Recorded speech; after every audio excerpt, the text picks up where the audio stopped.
within the next kilometre. We'll see. or so. 5 kilometres to go, or 3 miles to the finish. Slightly out on our GPS, but that ball will be in a very accurate position. It's measured, and so Cadel Evans is just 5 kilometres less now, 4.5. He just goes through these corners. This is the Cadel Evans who used to be the best mountain bike cyclist in the world, and after the 2000 Olympics in Sydney, he became the best road racing cyclist in the world. Well, the way this could unfold right now is if that group, the next group on the road, catches the chasing group here of Richie Porte and Simon Gerrans, there'll be a slight slowing down once they make the regrouping, and then all of a sudden that gives the advantage to Cadel Evans at the front of the bike race, and he can conserve that little bit more of his advantage. Race radio is currently telling me that it's a 25-second gap between Cadel Evans, the man we're looking at here, and the two chasers. That is absolutely incredible. Going downhill, 4 kilometres to go now as he continues onwards towards the finish. He's pulling out a gap of 25 seconds. 3 Australians showing their back wheels to some of the best cyclists in the world, and all racing in a very incestuous competition here. Now Port's going to kick, and Simon Gerrans will have seen him. He's got to take him. Well, 17 seconds by my watch at 4 kilometres to go. Well, I tell you what, the big advantage Richie Porte has got is he's got his own teammate. Geraint Thomas is in the group behind. Geraint Thomas won't do anything at all to help chase that down. There is the visual gap that we're looking at. That is a big, big gap as we're inside of 4 kilometres, 2.5 miles of racing to go down towards the finish. They're going to have to do something very special if they want to catch a man who is riding like the wind. They are having to go like lightning then, because he has opened up a big gap from the top of the climb. He's put another 5 seconds between himself and the chasers.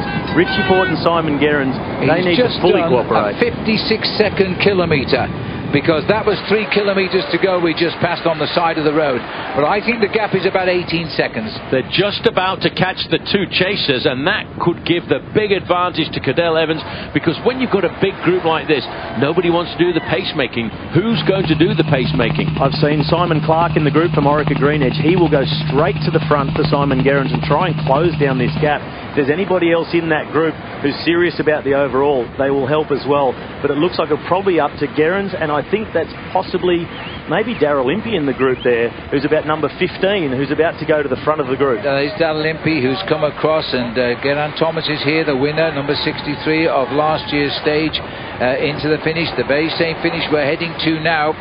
And Adam Hansen has done good to hang on to the back here in that green spotted jersey. There's plenty of people to chase now. 54.5 kilometres is the average speed. Impey wants to help, but he's looking forward to where Gerrans is at the moment. I think this is the moment it's just broken down. Impey's gone to the front. Nobody has followed the wheel. It's going to stall again, and Cadel's going to open up a few more seconds. 1.8 kilometres to go. The bird has flown, Phil. They are no longer going to take Cadel Evans back. But the question is, how much is he going to win by? Win bonus on the finish line, plus his gap. We've seen a big change in this Tour Down Under. Well, look at his face, and now you see the difference of a team, because 2 BMC boys trying to break up the rhythm at the back. We're onto the flat roads now. We're shortly dead straight into the finishing line here in Montecucci Road, as now it is the man who won the Tour de France for Australia, the man who won the World Championship. This is the Cadel Evans, full of determination and determined to rip that ochre jersey off the shoulders of Simon Gerrans. And with every pedal stroke, he's just taking that jersey off him just a little bit more. They may have closed the gap by a second or two, but they're not going to get close to him for this stage. I mean, what a fantastic ride. Like we said, over the top of that climb, pulled the big chainring, has not eased off one little bit all the way down. He's giving it absolutely everything he's got. He knows this is what's going to win him the Tour Down Under. Well, he's got the Battle of Olunga Hill, but his plan today was simple. Ride them off his wheel and race down to the finish. He's done just that. Into Campbelltown. In the distance, you can see him. They've closed in a little bit of the gap, I think, but for Cadel Evans now, he's going to do the two-arm salute here. A great victory in the Tour Down Under for him.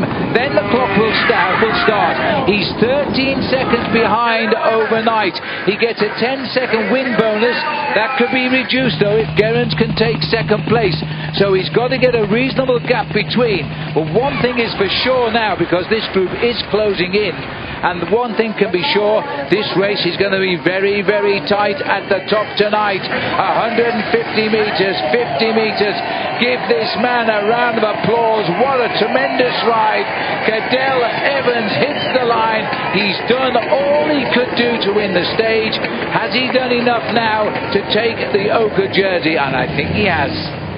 Just looking out at it, there's Adam Hansen going, Rowan Dennis on the line, but over it was Nathan Haas, Diego Ulysses.